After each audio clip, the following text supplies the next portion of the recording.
Baby. Baby. Ṣé máa jẹ chocolate?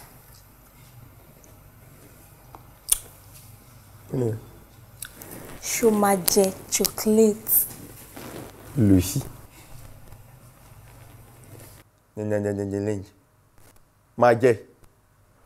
Ìbò náà ló ń jẹ orí bó ti kù, orí bó ti dà. Jíjẹ ló mọ ẹran Buhari. Òun náà ló ń jẹ tó padà rí dáadáa torí kúndẹ̀ kalẹ̀. Ṣé bó ṣe rí o máa wúrẹ́ nínú mìíràn kó bú ẹkún? Kò jẹ́ kó máa bú ẹkún pé o ti ṣe àgbákò nǹkan ti ṣe ẹ́. O kú sí àbí àgbà ọ̀dà. Nǹkan mú ẹ o. Mo sì ẹ̀wọ̀ ẹ tán kò sórúkọ téèyàn fún ẹ tí ò bẹ́ ẹ mu. Òun náà lórí tẹlẹmù bí orúkọ olúkan lẹ́gbẹ̀ẹ́ ìwò yìí. Ó ṣe á rí báyìí. O lè rìn kó work smart láyé ẹ mọ́ báyìí. O máa yí bí odó ni. Ṣé ayé ló wáyìí? Wà á kọ́ dédé rí pé lọ́jọ́ kan o kò jókòó o lè dìde mọ́ ni. O tún láwọ́. O tún pọ́n wọ́lá. O lò sí. Ẹ wo orun ojú bí abẹ̀bẹ̀. Idiot.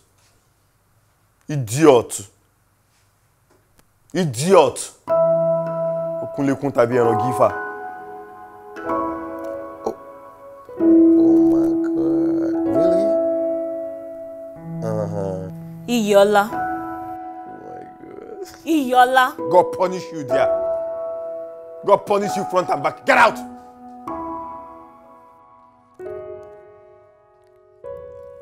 Can get out! Ewo.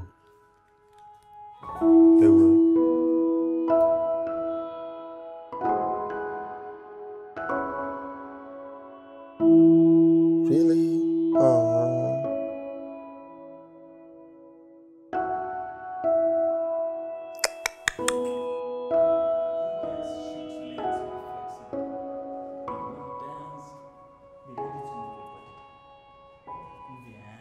Communicate with people.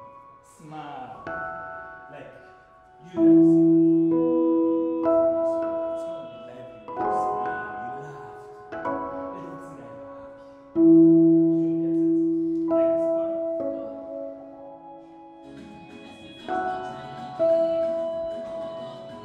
one. This one quality.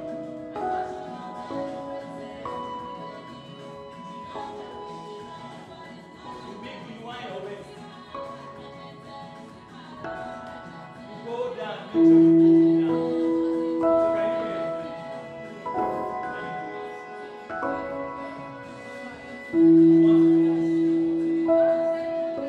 me? You want to no, not just that.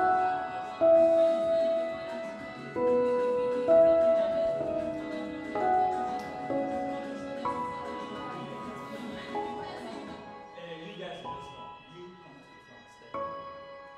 Just step forward. How about you come?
Kí ló dé tọmọ yìí ò gbé call báyìí?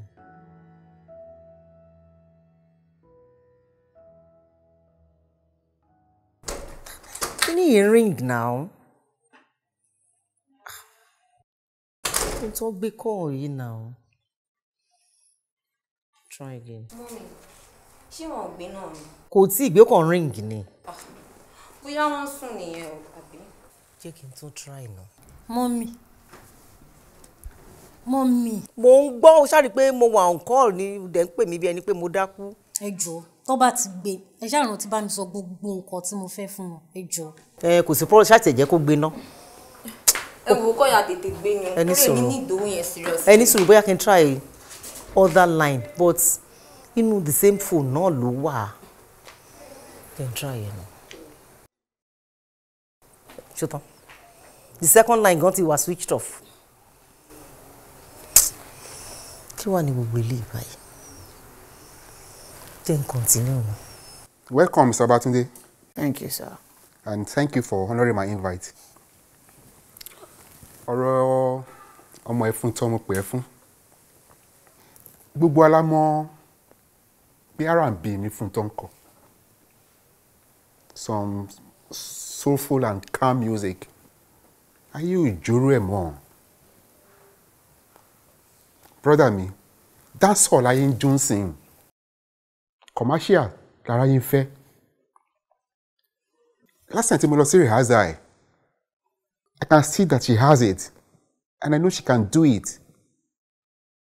And that is the reason why tí mo ṣe pè é wá nítorí mo mọ̀ pé ìwọ ni manager ẹ̀, ìwọ ni wọléwọ̀dé ẹ̀, and I know you can persuade her to do that for us. Because ojú máa pè gbogbo wa ni. Ẹ ṣé gan sir. Mo appreciate pé ẹ pè mí. Ọ̀rọ̀ lẹ sọ sílẹ̀ tó dùn mọ̀ràn létí. Àmọ́ kíní kan ni mo fẹ́ kẹ́ mọ̀ sá o. Èmi ni mo artist tí mo manage. I know I kind of song. Èmi àti yín dẹ̀jọ́ mọ̀ wípé kò lè rọrùn fún bẹ́ẹ̀ náà láti dance to your tune. I mean, kúrò ní soulful kind of music tó ń ṣe kó wá máa ṣe dance gbàgbà. Because kò ń ṣe pé ká kò bọ́ sí studio ká record orin. No. Ó ju bí ẹ̀yin ṣe ń fò, ojú tẹ̀yin fi wẹ̀ ó kọjá ẹ̀. Brother mi, I know where you're coming from. What money can't buy, much money can buy. Mi kàn pé wá gbà lásán. This is for a start.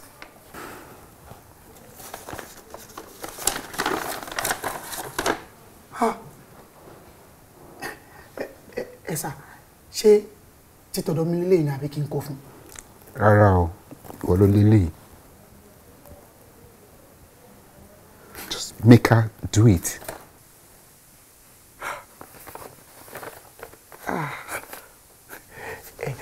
Kẹ̀dẹ̀ máa wò ó, dáńsọ̀ yẹn gangan ni favourite ẹ̀.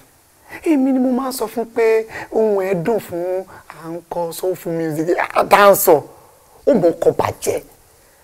Ẹ sà, a kọ dáńsọ̀ fún ẹ̀yin gan, inú yẹn á dùn. That is what I want. Ẹ sà, ó ti ṣe é ṣe. Ẹ wo, ẹ jẹ́ ká fi tó kulẹ̀, ó ti ṣe é ṣe. Dáńsọ̀. Thank you. Bẹ̀rẹ̀, ṣé o sùn dáadáa díẹ̀ ṣá? Oh, I just try. That's good. Babe, mo ní good news àti one important information. Okay. Tí àwọn Rain Records fẹ́ kí n pass ẹ. Okay. Let's start like this. Jẹ́ ká kọ́kọ́ bẹ̀rẹ̀ pẹ̀lú àwọn orin tó sọ pé ó fẹ́ fi sórí album ẹ̀. Okay. Mr. Aluko àtàwọn board members wọ́n resolve pé àwọn orin yẹn kì í ṣe orin tí ó dá fún market. So wọ́n á rò pé tá bá lè ṣe something more trendy, you get at least tá máa lè ya good video fún. And kí ni o wá sọ fún wọn? Well, babe, as your manager, you know, anything tó bá máa múnú ẹ dùn is my first priority. Thank you.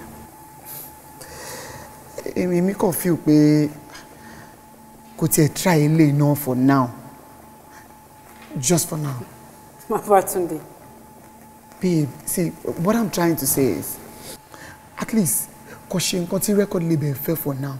And tó bá dẹ̀ fẹ́ ṣe next album, a máa wo possibility tí àwa náà máa fi jẹ́ ká ṣe nǹkan tá fẹ́ sí next album ẹ. Seriously? Babe, see, I understand where you're coming from. Mo mọ̀ pé òun try láti consider àwọn fans ẹ, which is very fine. But at the same time, we don't need that to survive now. But tiẹ̀ wulẹ̀ jẹ́ pé ohun ẹ̀ kò máa kọ orin tó múrí pípé wá, which I am not against. But nǹkan tó ń trend sí nìyẹn, ìgbàdẹ ló nígbà ń lò. Inú mi dùn pé ìwọ náà máa ń gbọ́ orin olóògbé Alhaji Ayinde Barrister of blessed memory. Tó sọ pé. Tó wí pé tó bá ṣe pé ṣàjẹ́ ló láyé ẹ jẹ́ ká jọ máa kọ́. Bàbá Tunde. Olufunto. See, mo mọ bó ṣe wọ̀n ẹ́ tó láti retain style. But trust me, I love that style too.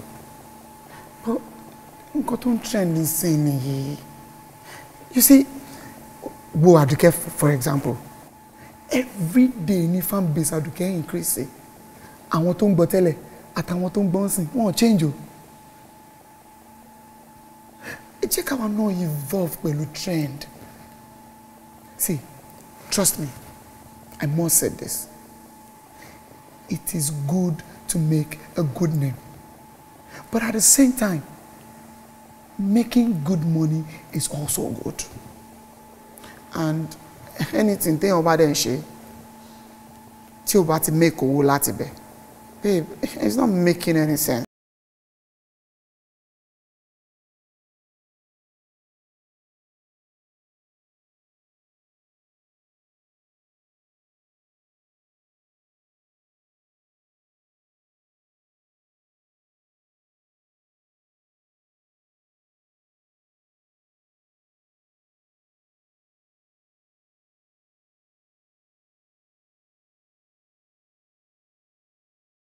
Ẹjọ́ tó rẹ má bínú, I was sleeping, ó rẹ̀ mí gan. Báwo ni nǹkan? A dúpẹ́ o. My dear, àwọn àbúrò ẹ ló mà tún ti wálé láti school. Títílọpẹ́ sọ pé òun fẹ́ ra ìwé kan. Ṣayọ̀ ní òun fẹ́ upgrade laptop òun. Èló wá ní gbogbo owó? Nígbà tí mo ṣí ó dàbí 145,000. 145. Okay. Mo máa ṣe ń sìn. Ó dà ṣé wàá ṣe ń sìn ni kó tó tún busy. Màámi, màá bá yín ṣe ń sìn. All right. Owó.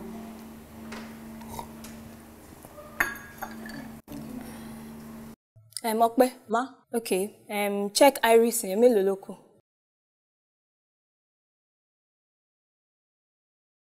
4 ló kù ma. 4. That means it's star 23. Bẹ́ẹ̀ni ma. Okay.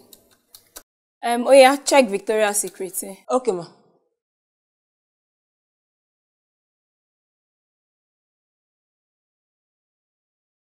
$11 ni ma. Àǹtí Ọpẹ́. Ma. 15 lè yẹ kó kù. Bẹ́ẹ̀ni ma, mo takọ̀bọ̀, mo ti gbàgbé láti sọ fún yín ma. O gbàgbé. Okay. Ká tẹ́ gbà pé o gbàgbé láti input ẹ̀. Okay. O gbàgbé náà láti kówó fún mi. Ó dàbí pé owó tí mo tà ń jọ yẹn, ó dàbí pé mo kó sínú báàgì mi, bó dàbí pé báàgì yẹn náà wà nílé ma. O kó sínú báàgì. Ọlọ́run aṣọ àjò lálẹ́. Check M&S.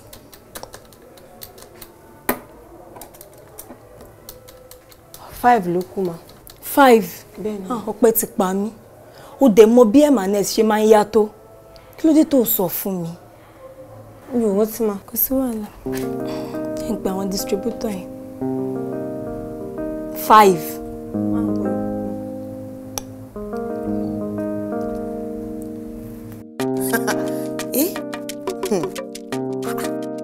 Ó ti asáré di 300,000 views. Ní nǹkan tó Olufunto ṣẹ̀ṣẹ̀ post láàárọ̀ yìí o. Bí o wọ dúró ṣó ń wá ìmì ni Olufunto ni now. Àti wípé àwọn fans ẹ̀ tí wọ́n mọ̀ dáadáa tẹ́lẹ̀, wọ́n máa wonder pé kí ló ṣe Olufunto táwọn mọ̀ tẹ́lẹ̀. Tí ò kí ń jó àbí tó máa ń jókòó sórí chair máa kọrin. Ìwọ ló dẹ̀ mọ̀ yẹn. Ó dẹ̀ tètè catch up o bó tiẹ̀ jẹ́ wípé kò tí ì lè máa ṣàkúṣàkù. Díẹ̀díẹ̀ náà ni I'm pretty sure pé tá bá fẹ́ ya musical video náà ọmọ mi máa ti ṣá proper. Yes so sórí gbogbo waste tó gan yẹn ó ti máa ṣe kí ló ti máa cooperate kó tó dìgbà yẹn. Báwo lẹ ń ṣe mọ̀ pé waste èèyàn gan? Mo parọ́ ni. Sọfọ ṣọbọ lọ́yọ̀ké àti lẹ́tẹ̀.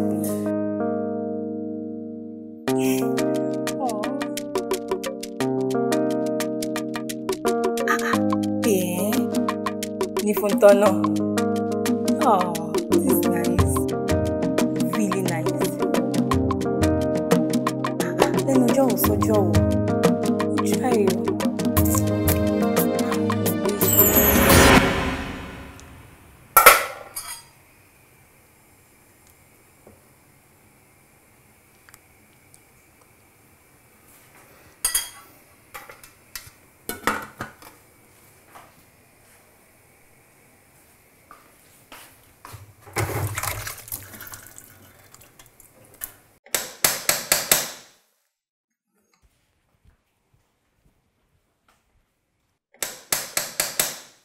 Ta ni ẹ́?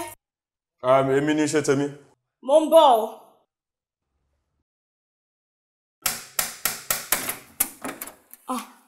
Ọkọ mi. Báwo? Káàbọ̀. Ṣọ́ wa. Mo okay. Àwọn àlejò wà dà. Wọ́n ní kàn ṣe sùúrù ńta náà. Nǹkan kọ́ wá check bínú lè ṣeré. Ìwọ tí mo tó dá mi lójú pé o ti máa dẹ̀rálẹ̀ bí ẹ̀fọ́ gúre ni. Ọ̀rẹ́. Àbí kí ni? Ó pọ̀ jù àbí mi ò mọ nǹkan tí mò ń sọ kí ló táyé rí báyìí mo dẹ̀ ti fọ́nbù sí wọn pé ìyàwó mi smart mo mọ̀ pé gbogbo ẹ̀ náà ìwòran come on get upstairs kó lọ wá kíní tẹ máa fi àbí gádùn àbí kí lẹ máa fi kó lọ kó gbogbo ẹ̀jọ kó look smart. Excuse me, hey. Sir. Gbé ló ń lọ. Chicken. That's fine. Chicken nínú kitchen, right? I'll sort it. Go upstairs, go lọ paramọ́. Ó fẹ́ kó bá mi ní. Ṣẹ́gun ìyàwó rẹ̀ tí mo mọ nǹkan tí mo would like. Mo fall a victim of you already.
It is well.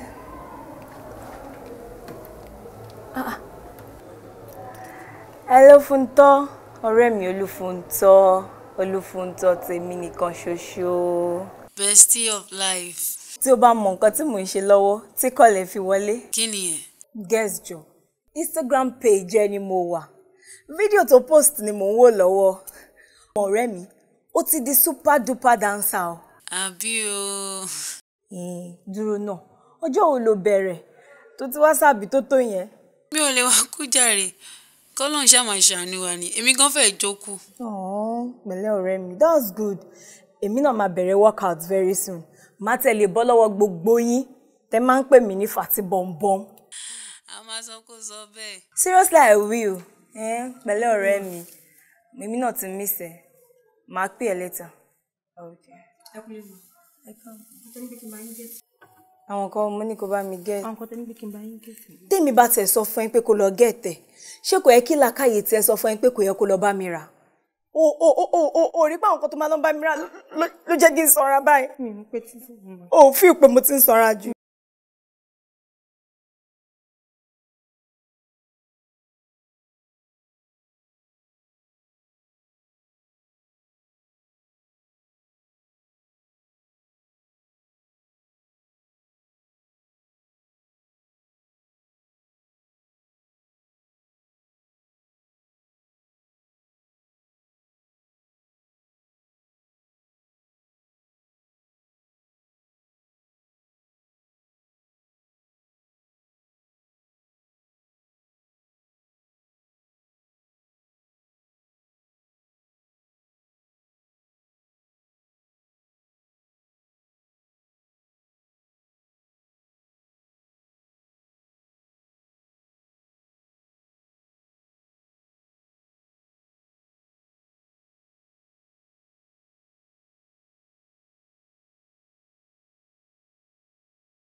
Just trying to get to know you. Nothing. Thank you.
Èmi ni my Ìrètí Olúwa. Come in. Afana. Fine. Láti ní lórin wa. Rárá, èmi mo fẹ́. Ṣé kò sí? Mo ní ìdòwò ni mà. One time Isha. Abelo. 75,000. 75. Nǹkan tó ṣẹlẹ̀ ni pé o mọ̀ pé ìgboro really rẹ́rìn báyìí o. Ó likely kó má rí gbogbo 75 yẹn o, but máa bá ẹ ṣe díẹ̀ ṣá. So kí ọ̀sẹ̀ tó parí, I would see to the rest of it. Bá mi tẹ account number síbẹ̀. Did you check it, Natasha? Yeah. Okay.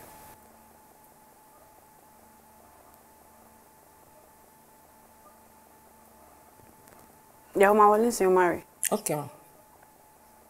I think Otilo. Yeah. Yeah, I want to know. Okay, Eshim.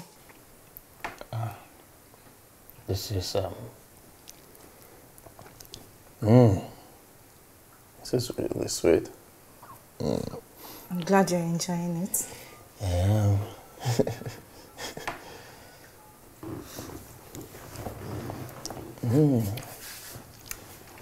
Babe. Yes, baby. Please stay the night.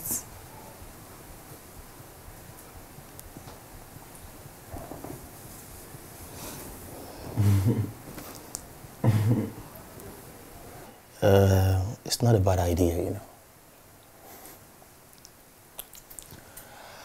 But I won't be able to stay Why not? Come on.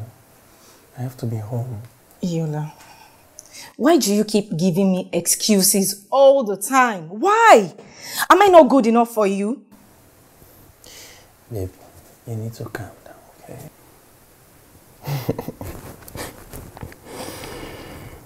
Babe.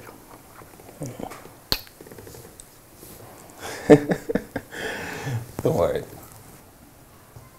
I will make it up to you, okay? Are you sure? I am sure. Just eat up so you can go. Okay. No problem, Jimmy. I feel safe when I'm here. Like, right in here. You get it? You know what I mean?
Olufunto mi. Kí ló sọ báyìí? Nobody really cares. Everyone wants to exploit you at the slightest opportunity. Funto, what a cruel one. But I care. Jẹ́ kí n gbé mọ́. Ta ni ẹ́? Èmi Ṣẹ́gun ni mà. I need to call her. Ṣẹ́gun.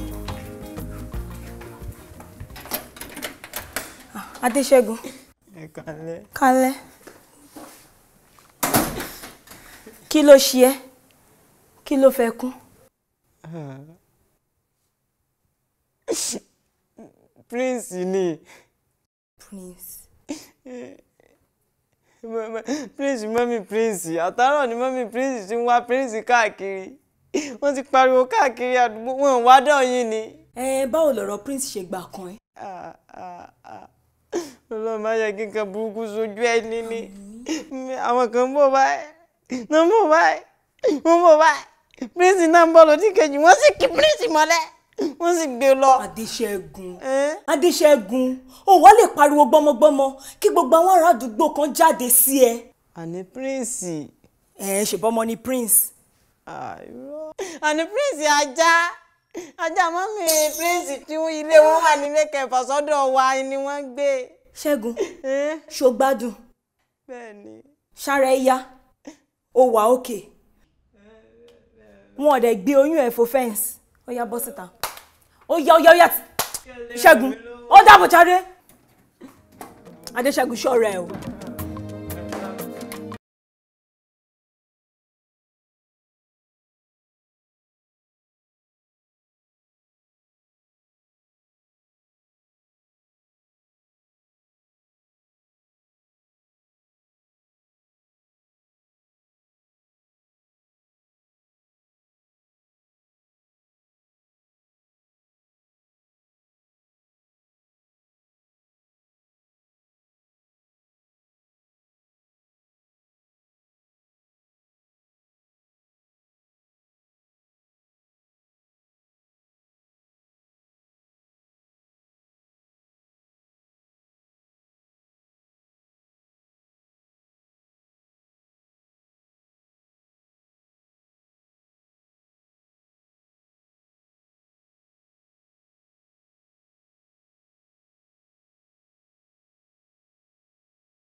Kúnlé.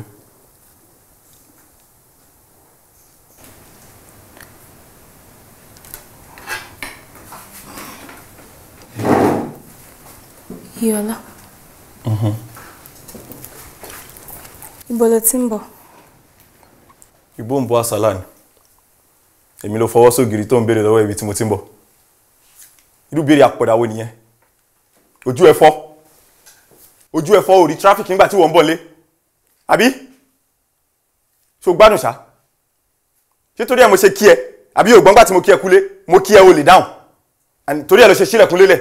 Iyọlá mi ò. See, mo ti ní ethic day lẹ́ni already. Má dákun tara mi, okay? And I'm fine. I don't think I want to eat anything. Iyọlá, favourite ẹ náà ni mo ṣe as usual. Pẹ̀lú gbogbo wàhálà tí mo ti ń ṣe látàárọ̀, jọ jẹ́. Kí ló ṣe? Wá. No tún sọ. Rán mi létí. Ó ń ṣe wàhálà. Ó ń ṣe wàhálà lórí mi. Pẹ̀lú gbogbo wàhálà tó ń ṣe, mi ò mọ̀ fún ẹ. Èmi ni wèrè. Ó ń náwó lé mi lórí. Ó ń fún mi lóúnjẹ. Ó ń raṣọ sí mi lọ́rùn. Mi ò rí nǹkan kan ṣe fún àbí? Kò ní láti rán mi létí. Má worry. Má worry. Sórí gbogbo nǹkan tó ń ṣe fún mi pátápátá. Gbogbo ẹ̀ ni mo mọ̀ o. Every of it ni mo ń kọ sínú diary mi. Number 85 ló wà tẹ́lẹ̀. Sórí pẹ̀lú eléyìí tó ṣe yìí, ó di 86. Mo dẹ̀ máa kọ sílẹ̀. Èmi ni o tún ti ṣe as usual sílẹ̀. Olóúnjẹ òfò wá jẹ́ alájẹ̀bọ́kọ̀ jẹ́ kó kú. Gbogbo ẹ̀ pátá ni máa dá padà fún ẹ, máa jọ ẹ lójú. Ṣó sì gbọ́? Ìgbà wo mo ti sọ bẹ́ẹ̀, mi ò sọ bẹ́ẹ̀. Báwo máa ṣe bẹ́ẹ̀ sọ̀rọ̀ bẹ́ẹ̀ yẹn? Fóònù yìí ti ṣàlàyé fún mi pé nǹkan tó ń sọ fún mi nìyẹn náà. So explanation wo ló ń give? Ọkọ mi jọ dárí jù. Kí máa jóúnjẹ òfò kiri? Rárá. Tí mo bá jóúnjẹ yìí, kí mọ́ mi pè mí látọ̀run. Kàkà kí n jẹ́, máa mu sìgá mi yó. Adé lọ sùn. Baby jọ. O rò pé ṣo máa ń keep company mi tẹ́lẹ̀ ni? Baby. This is the person I'm in love with now. Ó dà kúrò yìí. Baby please. Baby please. Jọ nítorí Ọlọ́run, Iyọlá jọ. Ìwọ̀n pé bó ṣe ń fà mí ò jẹ́ kí n lọ sí fámi kan. Iyọlá jọ nítorí Ọlọ́run, Iyọlá jọ. Iyọlá jọ. Ó rẹ̀ o. Iyọlá jọ. Iyọlá. Oyè ti dàrú.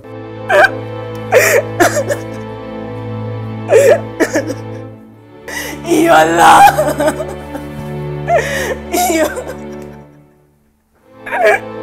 Iyọlá jọ.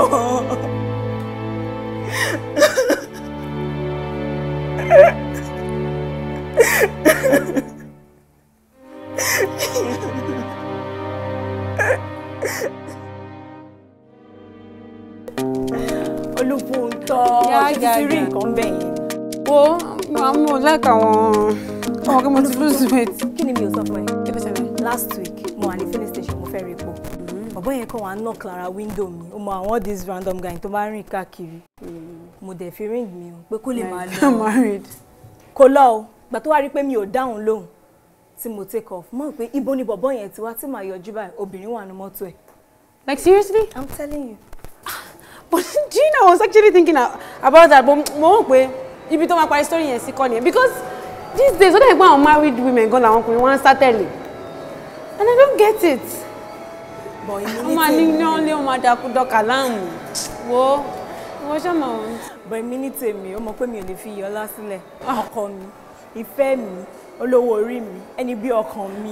You know he loves me now. Of course, even a blind man. And I love him so much.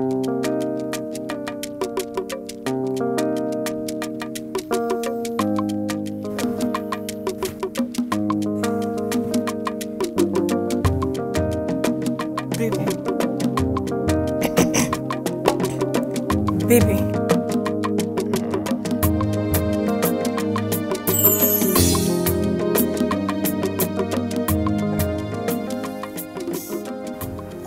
Ó dẹjọ́ yìí ṣe mí báyìí. Mo mọ̀ pé nìkan tí mò ń ṣe tí ò tẹ́ lọ́rùn. So nǹkan tí ó fẹ́ kí n ṣe gangan. Oh God. Don't know. Kí ni problem ẹ? Kí ni ìṣòro ẹ gan-an? Kí ló tó jẹ́ kí n sùn tó ní mi lára? Do you want me to go to the visitor's room? Kí n dá fi ẹlẹ́ kí n lọ sùn yàrá ìgbàlejò? Jọ̀ọ́ nítorí Ọlọ́run, let me sleep. Jíde bẹ̀rẹ̀. látẹ́gùn tó ń wọlé láti bẹ̀yìn ṣe ló ń block ẹ̀ ó tún jẹ́ kí n ratẹ́gùn gbà. Baby, mo tán èsì. Ok, bí mo ṣe ń rí ẹ ni mo ṣe ń rí ẹ ó ń burst brain mi ó jẹ́ kí n ronú sùn please. Then bá mi paná yẹn tó bá ti ṣetán. Okay. Okay, can I sleep? Sleep? Why not? You can sleep now. Thank you. No. Bọ́ sẹ́yìn. Go behind. Paná kò dé lọ sẹ́yìn lọ.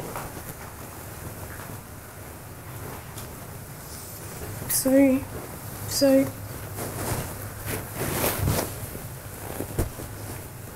Sleep now. Show you in the vacation. Anta fele debi o ma fọwọ́ sí gbẹ́ lẹ́nu ni o. Tóbi fa kíọ̀ṣì. Kí ni?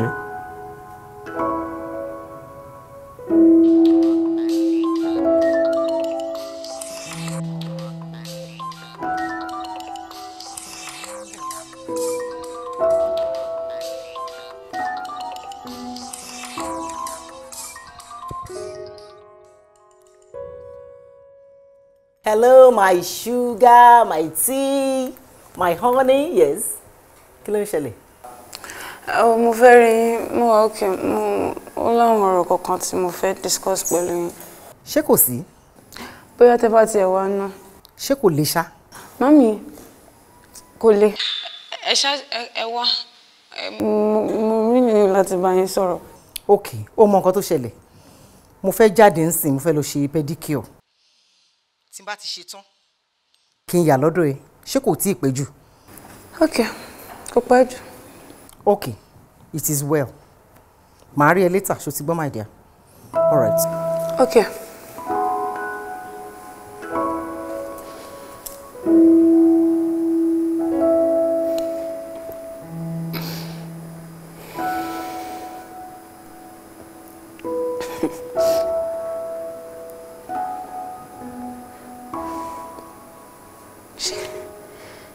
Ṣé ìyá lélẹ̀ àbí òbí? Àbí?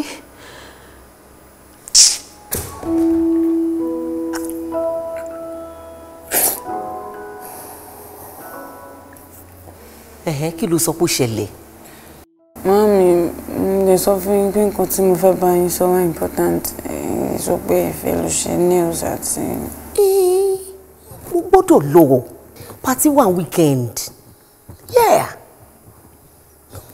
Wo kí n tó gbàgbé torí yẹn tiẹ̀ kọ́kọ́ wà lórí ẹ̀mí mi náà a máa sọ ilé tó ń sọ yẹn sórí complex tí mo bẹ mójútó yẹn sọ fún woman tó wà lẹ́gbẹ̀ẹ́ lé yẹn pé kò sí ìtọ́kàn bẹ́ẹ̀ o tó bá mọ̀ pé òun fẹ́ ṣe contractor kó lọ bá ọmọ tiẹ̀ níbi tó bá wà kó lọ máa mójútó affairs ẹ̀ bricklayer cement tí wọ́n ṣe wọ́n tí ó ti pọ̀ jù kí ni business ẹ̀ ṣé màá rí nǹkan mọ́ mi ńlẹ̀ mi ò ní mójútó dáadáa ni that's insulting sọ fún kó mójútó àfihàn ọmọ ẹ̀ kó fi tèmi sílẹ̀ mo capable láti tọ́jú nǹkan tó bá jẹ́ tọmọ mi ṣó ti gbọ́ ìyẹn kan eléyìí tó tún fẹ́ dà bẹ́ẹ̀ kí n tiẹ̀ tó gbàgbé Fúntọ́ ṣórí mo sọ fún ẹ mo ní mo fẹ́ lọ ṣe sèmi pátí tí mo fẹ́ lọ ní wíkẹ́ndì yìí bí mo bó ṣe máa gbà mí wọ́n ti mú aṣọ bàtà orange bag orange mi ò ní gèlè orange mi ò ní ìtòjọ́ ilé ìtàn wa mú orange yẹn tí àwọn ọ̀rẹ́ mi rà wá látọ̀ 45,000 náà pé ṣùgbọ́n mo wá wò pé kí n tún lọ kó 45,000 bọ́mọ ìlọ́rùn it's not nice ọ̀rẹ́ mi tó máa ń lọ sí Dubai àti Indonesia mo dé rí something similar 25,000 naira ló pé bẹ́ẹ̀ kí ló dé. ṣé kí ni. kí ló ṣe é lójú. mo ní kàtà ni. so ó máa jẹ́ kí omi máa rán mi jù. pẹ̀lẹ́ díẹ̀ ó dé wá lóògùn ó bá lóògùn. mo lóògùn. sórí èmi ló fi jọ o nígbà tí mo wà ní kékeré bómi ṣe máa ń dà lójú mi rí tí n bá ti ní kàtà. Yeah. Then ṣó mọ̀ kí mo tún sọ fún ẹ ojú ń dùn mí tí n bá tiẹ̀ fix contact lenses ń sìn at least ìyẹn mi ò tún nínú ẹ ní owó frame àti gbogbo àwọn kinní yẹn. Yeah, ojú yẹn ń dùn mí o. That's just it.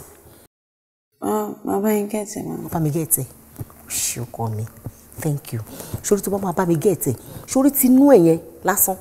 Brown colour ni mo fẹ́. So that ó máa rhyme pẹ̀lú colour skin mi. Ṣó ti yẹ? O ṣe máa jẹ́. O ṣe. But ẹ gbọ́ o. Ibi máa ń pa mí. Kí ló ní níná? Oúnjẹ wà. Èmi ò mọ nǹkan tó ní. Irú ẹran wo ló sè? Mami, tí bí mi pé kí ni reason to make pé. Má bínú. Okay. Ṣọ́rọ̀ yẹn ò gùn ṣá. Torí bí ò kí ń wọnú. Kọ́rọ̀ mi tún wọ̀ o.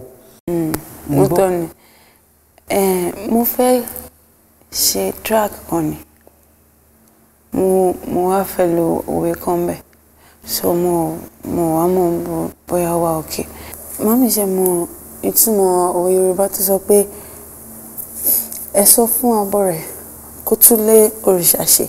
Torí tí ilé òrìṣà bá wọ ẹkún abọ́ rẹ̀ ni. Ó fọ́ ni o.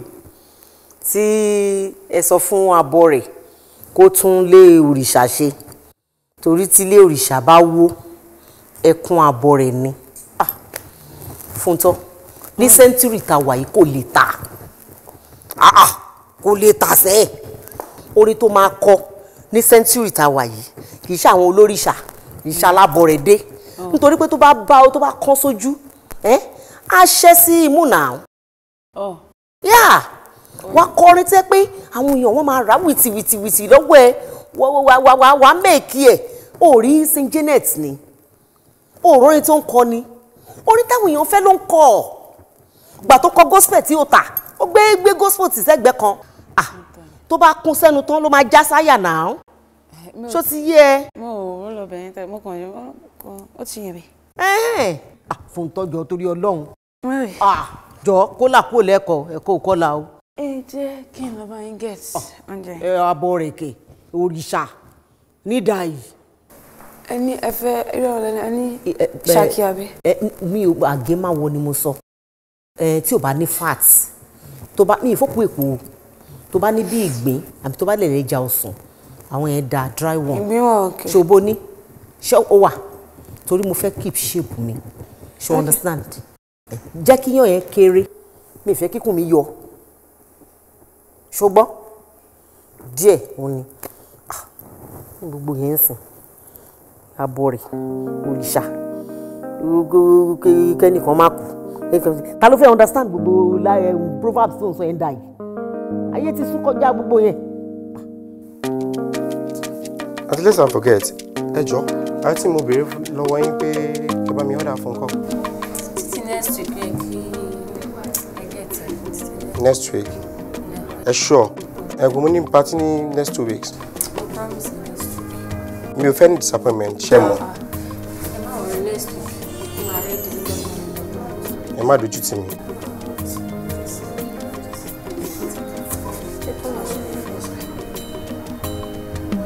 Oh my God.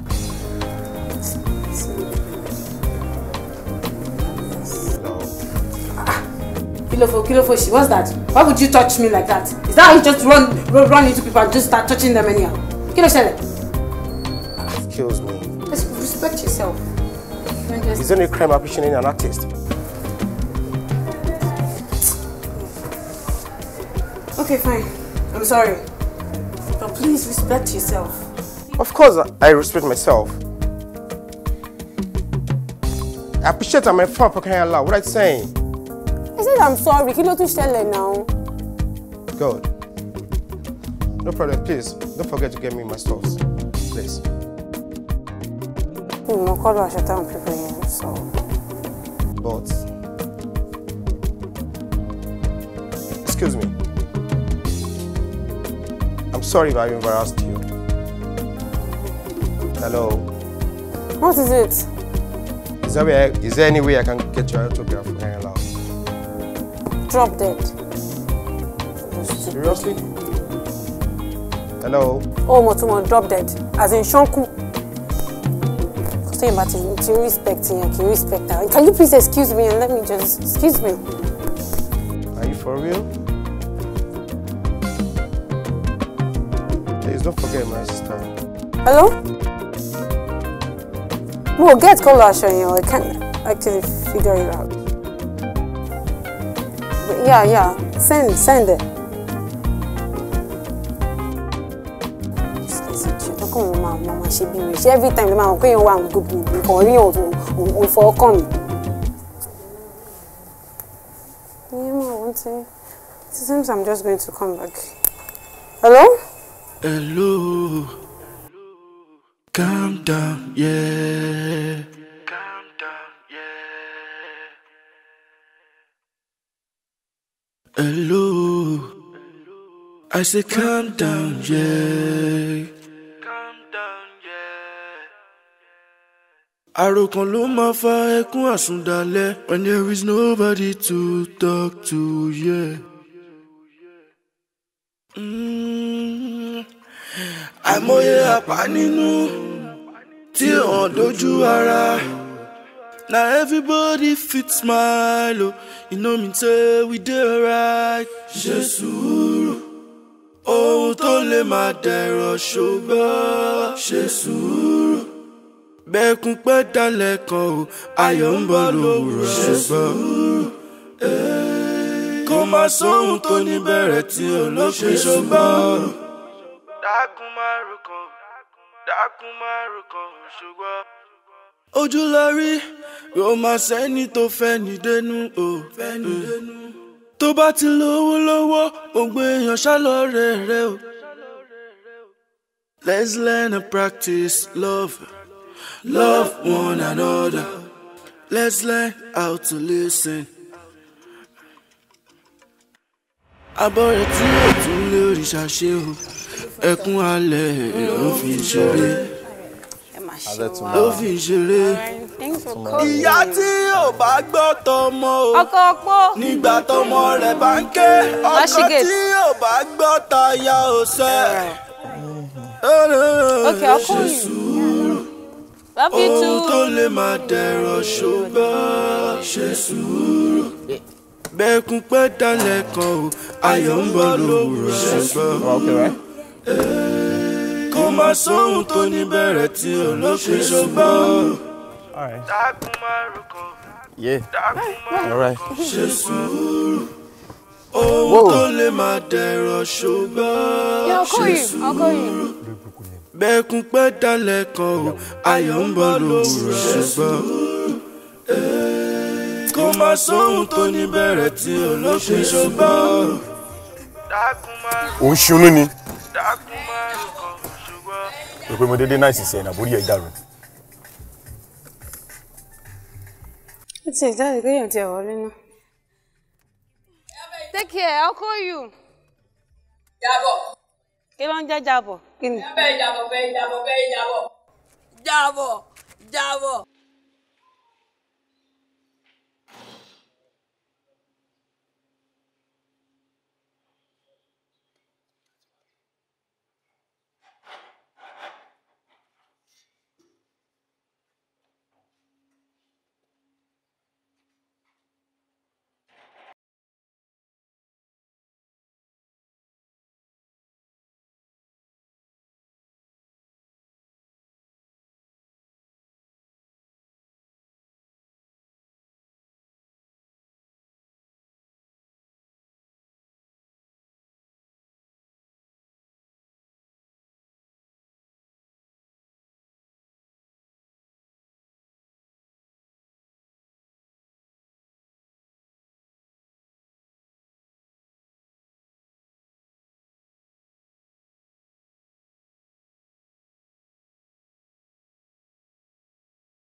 Olufunto. Aṣọ tó yẹ kó ti fọ̀ látọjọ́ Friday. Ló wá gbé síta lónìí Sunday. Ní kíni? Ó mọ̀ tó kó nu ṣòkòtò. Jésù fọṣọ. Nítorí gbogbo eléyìí bẹ̀rẹ̀. Kí ni? Wo bí ìyá Fúntọ́. Kò sọmọ lá Fúntọ́ o. Fúntọ́ ti má pa ọmọ já mi. Níjọ́ Jímọ̀ tó dé, mo lù àbí lù ọ́. Ká pé ìlú lọ́jọ́ Jímọ̀. Aṣọ tó kóta lónìí Sunday kò pé ó kà sọ́ta. Wo bí ilé kejì, ilé kẹta, ilé kẹrin, fòfòfò níyọ kiri bí ẹ̀kẹta tán. Nígbà mo pa bí ẹni máa kú lọ́jọ́ Jímọ̀. N ló fi ronú pé wọ́n fàṣọ lónìí Sunday. Wo bí o, èmi ò lè ṣogun o. Pa lónìí, pa lọ́la, bójú ọba fúnra bàrọ̀ ní dàrú. Ogbon fún tó ń dùn ló bẹ̀rẹ̀ gbogbo eléyìí, ẹ́? Mami yẹ.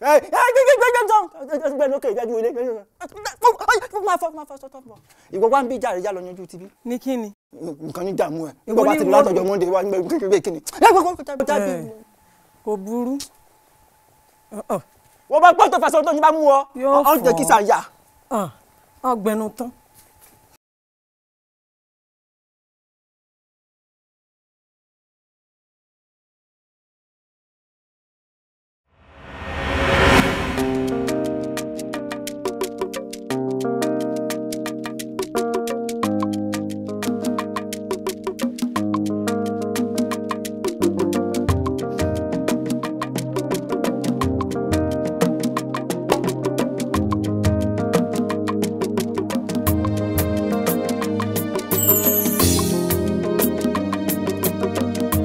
Hello ọkọ mi. Hello mami. Kale my dear. Jọ̀ọ́ má bínú pé mo pè ẹ́ ní time yìí. Owó kan ló fẹ́ já mi ní tàn mọ́. Owó? Mami. Èló gangan lówó tẹ́ fẹ́ gbà? Gbogbo ẹ̀ ò ju bíi 40,000 naira lọ. Ṣé o rí ọ̀rẹ́ mi? Ó fẹ́ yí ẹ̀yìn òkú màmá ẹ̀ padà. Ṣé bó mọ màmá tutù? Òun ni àti pèlé àti aṣọ everything it's just 40,000 naira. Mo ní bag àti bàtà tí mo lè fi compliment ẹ̀. So 40,000 ni. Ṣùgbọ́n mo kàn tún wá wò pé kò ní dáa kí n dojú agbo kó máa kì mí. Kó máa ṣe this and that. Bó tiẹ̀ ṣe bí 8,000. Kó bá ń fi lé ọ̀ọ́gan kákó fẹ̀ kan pajú ẹ̀ dé síbi 50,000 naira. Okay, bàbá yín sẹ́ndẹ̀.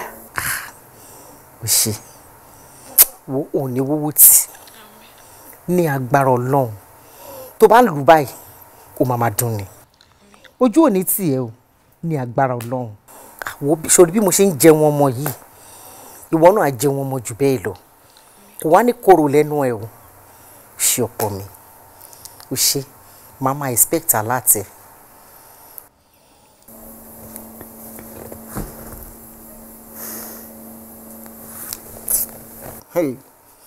Ìyá tutù ó máa dá mọ̀ lọ́la mo ra ní sùúrù fún ni gbogbo wọn ṣe wọ́tò á gẹ̀ẹ́tì combination ni yeah. That's a ginger green tomato red. Wọ́n máa gbà ó.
Hello? I'm okay. You sure it's ready for me? Of course, ó yẹ kó mọ̀ pé mo ti ready fún ẹ. Tí mo mọ̀ pé o lọ sílé rárá léni. Ṣóre mo ti jẹ jíjẹ. Mo ti mu mímu. Ní èní, olómi ló máa rẹ̀. Okay. Ṣórí. Èmi ò ní kó má mu mímu o. Mi ò dẹ̀ ní kó má jẹ jíjẹ o. Nǹkan yẹn kan tó dé mi lójú ni pé nígbà tí mo bá ra ìgbà tó bá jẹ́ ikún ló lóko ni o bí tàkúté ni o tí ilé ọ̀la bá máa fi mọ́ wàá mọ bí tára ẹ kù sí. Nǹkan yẹn dá mi lójú. Àgbàyà ni ẹ́. But seriously, I can't wait. It's okay. I'll see you soon. Alright, I'll see you soon. Alright, darling. Very funny.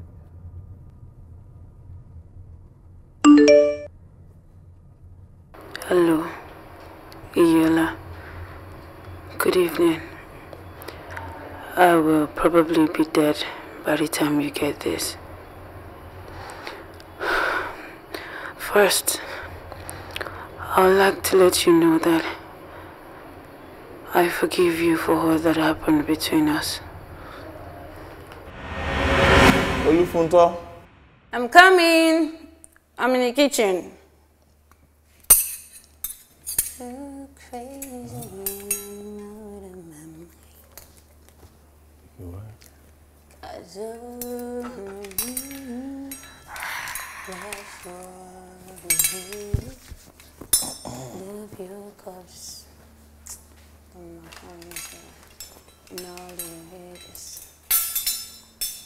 Oh, you're perfect.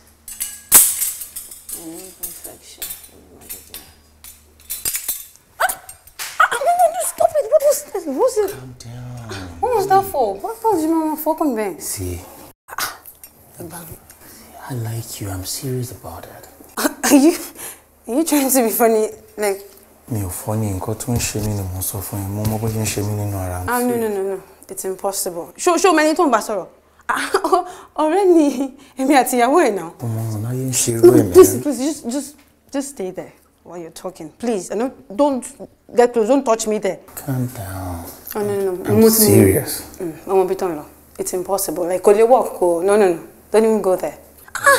Táyé bá ti ń ṣe irú ayé yẹn ni kì í ṣe irú ayé tá a wà yìí. Ọlọ́run má jẹ́ ká má rí. Láíláí, àlàtí ò lè ṣe ni. Please, don't even go there. Stop touching me. Are you insane? What's the problem, man? Please. This baby is just so sweet. easy to handle and gosh, turning here. Àmọ̀ràn mi ni wípé kí o má jẹ́ kí ọkùnrin mi gba obìnrin tí ó lè fi ẹ̀mí rẹ̀ rọ́pò fún ẹ láti gbáyé. Obìnrin bí ṣe tèmi pé ó ṣọ̀wọ́n. Mo sì fẹ́ gbà ẹ́ lámọ̀ràn kí o má pàdánù rẹ̀ nítorí wípé mo mọ ọkùnrin 3 ọ̀tọ̀ọ̀tọ̀ tí wọ́n ń dà á láàmú àmọ́ tí ó kọ̀ jálẹ̀ tó ń sọ fún wọn wípé òun nífẹ̀ẹ́ ọkọ òun. Ìbádá kí ìwọ náà fìfẹ́ hàn sí nítorí wípé púpọ̀ nínú àwa obìnrin tí a bá ti nífẹ̀ẹ́ ọkùnrin dé góńgó ẹ̀mí wa, ohunkóhun tó bá ti lè mú ọkàn wa ṣí kúrò lọ́dọ̀ irúfẹ́ ọkùnrin náà tí ó bá padà wá tó ń bẹ̀rẹ̀ sí ń forí ṣe fọrùn ṣe, irúfẹ́ ọkùnrin náà kò lè níyì tó kòròfo ẹ̀pà.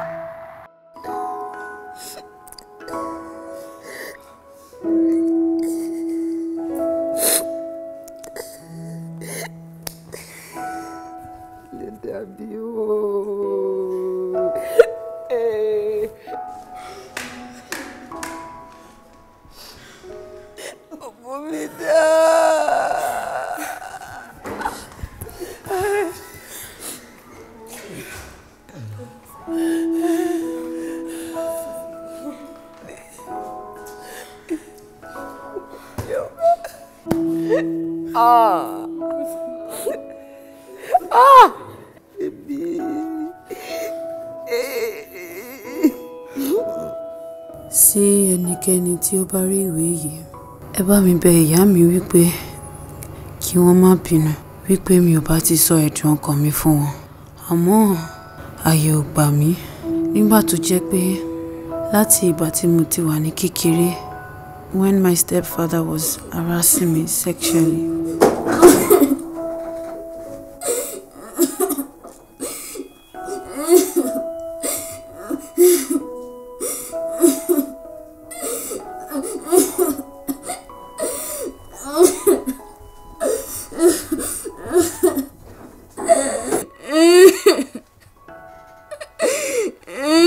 Màámi ò fìgbà kan fún mi láyè láti ṣàlàyé ara mi tàbí gbọ́ ohun tó ń dùn mí lọ́kàn.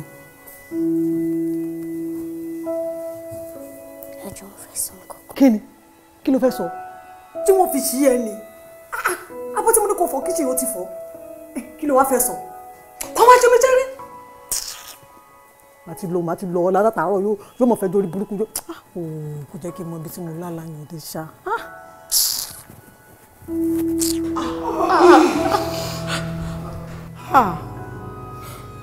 Sexual harassment. Ẹlẹ́dàá o. Fún sọ́mà bínú sí mi. Mi ò mọ̀ ní káwọn bá epo ti sọ fún mi dé bá ti ṣàtúnṣe. Mi ò fẹ́ fáwọn àbúrò ẹ sílẹ̀ ní fún ìyà jẹ. Sexual harassment. Ọkùnrin máa burú ọ. Mi ò mọ̀ ní mi ò dẹ̀ fàyè lẹ̀ kájọ sọ̀rọ̀ bí ọmọ sí ìyá nítubí inú bí. Ó bá má parẹ́ bá ṣàtúnṣe.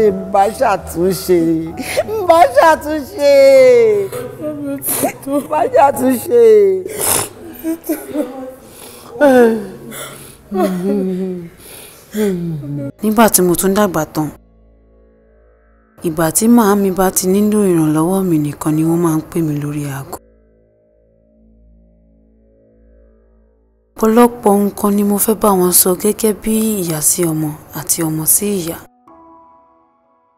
Àmọ́ wọn kì í fún mi láyè tàbí fi àyè sílẹ̀. Wọ́n tún fẹ́ràn Títílọpẹ́ àti Ṣayọ̀ jù mí lọ. Àmọ́ ìdí tí wọ́n fi nífẹ̀ẹ́ wọn yé mi. Bàbá tí wọ́n bí mi fún ti sán lọ. Bàbá àwọn méjèèjì nìkan ló dúró. Mo dáríjì yín bó tilẹ̀ jẹ́ wípé mi ò rò bóyá ó yẹ kí ó le tó bẹ́ẹ̀ tó fi wá jẹ́ pé ìyá tó bí mi lọ́mọ ò rántí ọjọ́ ìbí mi. Mo dẹ̀ tún dáríjì gbogbo ìgbà tí ó jẹ́ pé mọ́mì ṣe tèmi pé ni wọ́n dúró gẹ́gẹ́ bí ìyá nígbà tí ọkọ tí ẹ fẹ́ ó tì mí síta tí mi ò mọ ibi tí màá fi orí pamọ́ sí. Ìwọ Ọlọ́run fún mi ní Funto tó èmi lèmi ò tọ́. Bá dẹ̀ ṣàtúnṣe o, bá ṣàtúnṣe Funto mi dà. Ẹ bá mi bẹ̀ ṣe tèmi pé wípé kí ó má bínú wípé mi ò sọ fún un kí n tó dá irú èyí láṣà. Wàhálà tí ìwọ gan fúnra rẹ̀ ń fà tóun bá gbé nílé Iyọlá ó tó nǹkan. Mo ní kí n má tún wá dá ti tèmi sí ẹ lọ́rùn ni. Ẹrù tóun ń rù ó tó lọ́tọ̀. Ó máa ń ṣe mí bíi pé kí èmi náà bá ẹrù nígbà míì fúngbà díẹ̀, àmọ́ Elédùmarè ò dá ní ẹrù àjọrò.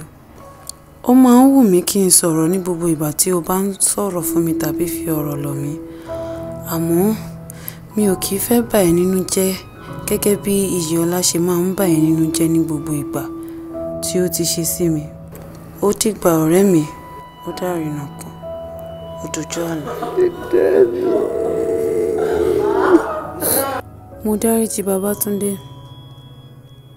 Láti ìgbà tí ohun tó ṣẹlẹ̀ sí mi láti kékeré ti ṣẹlẹ̀ sí mi, mi ò nífẹ̀ẹ́ ọkùnrin kankan. Ìwọ nìkan ni ọkùnrin tí mo fún láyè tí mo sì fi ọkàn tán. Àṣé ìwọ àti Rọ́lákẹ́ jọ ní ìfẹ́ ìkọ̀kọ̀.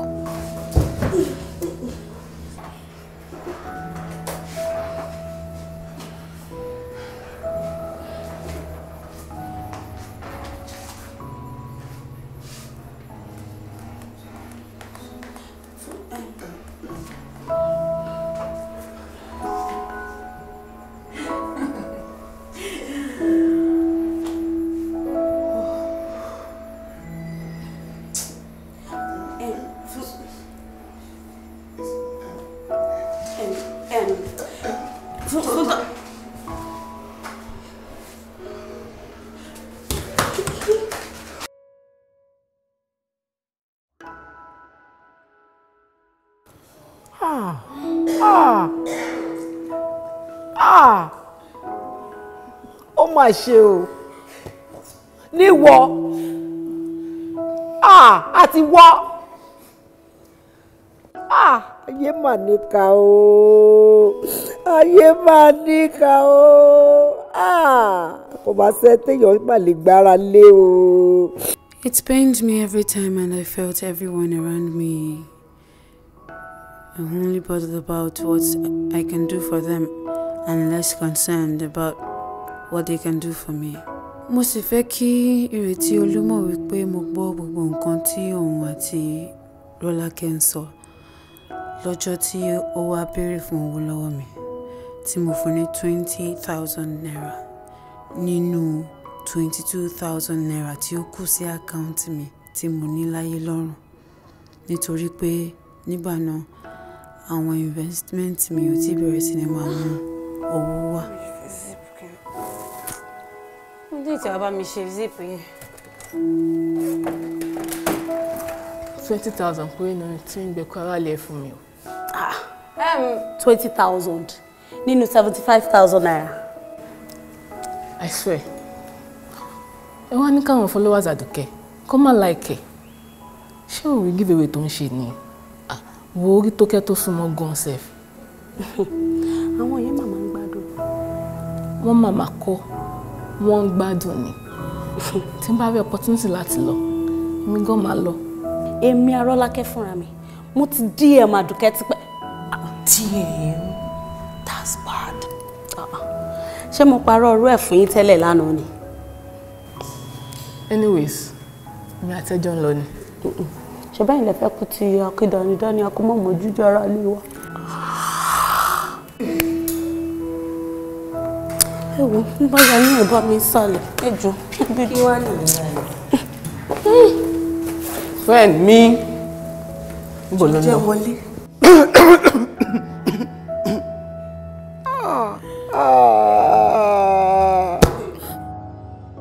Ìgbà tí mo tún gbé ìjà tinú náà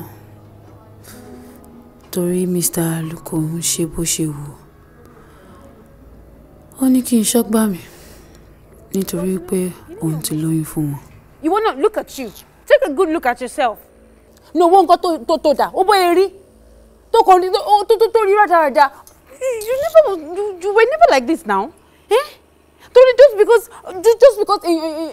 méjèèjì ẹ fẹ́ bára yín jọ ní àjọṣepọ̀ gbogbo ẹ̀ kó máa tẹ gbogbo ẹ̀ wá á di rádaràda wọn náà wo èrè náà kò make sense now. Mo dẹ̀ ti bẹ́ẹ̀ sọ fi man yìí sílẹ̀ o deserve gbogbo àwọn tortures tó ń pass through yìí fi sílẹ̀ o ní gbọ́ jọ kí lè rìn sìn kí gọ́gọ́ ló wà ń di ọ̀rọ̀ kí ló ń wá kiri ṣé ó ra àwọn ọkùnrin gidi ńlẹ̀ ni.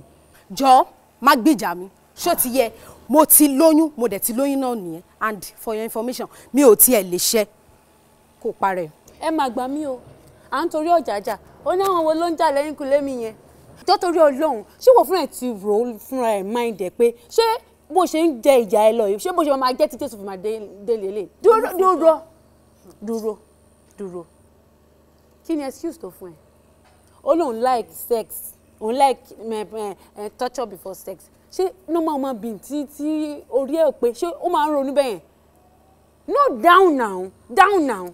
Olufunto it's my body okay for God's sake ó kàn rojọ́ òṣì ó pariwo lé mi lórí látàárọ̀ kí ló dé tó bá torture me before sex it's my body okay please I respect you and you should also respect my wishes for God's sake ó kàn rojọ́ òṣì lé mi lórí látàárọ̀ everybody has their own white side that is it and I'm fine with it I am fine with torture before sex.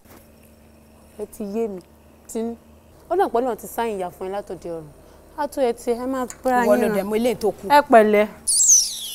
idiot. àǹpasò tọrọ òun sóṣì lẹ́yìn. àlàyé kò sí lọ́jọ́ èjìká dùn mélòó ń tejò alára gbígbé alára pẹ́ẹ́lí idiot. Eventually, I realized that nobody really cares about you. Nobody cares about your happiness. Everybody only wants to exploit you. What a cruel world. What a cruel world.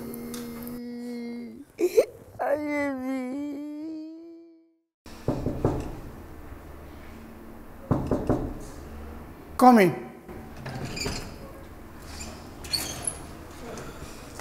Good afternoon, Mr. Babatunde. Good afternoon, Officer Otedola. Here with me is my partner, Officer Otolori from Ologede Police Station. Good afternoon, sir.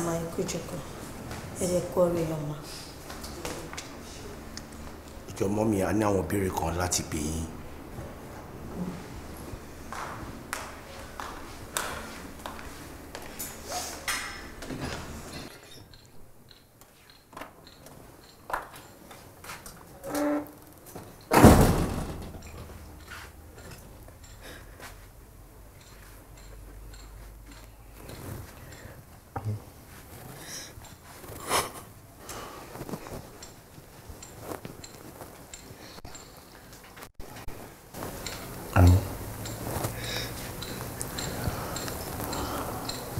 I'm sorry.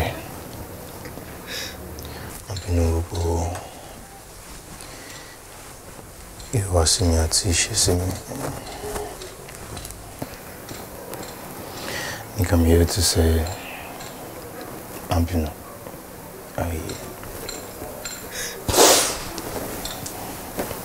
make you change. I'll be a good man henceforth, and things will get better.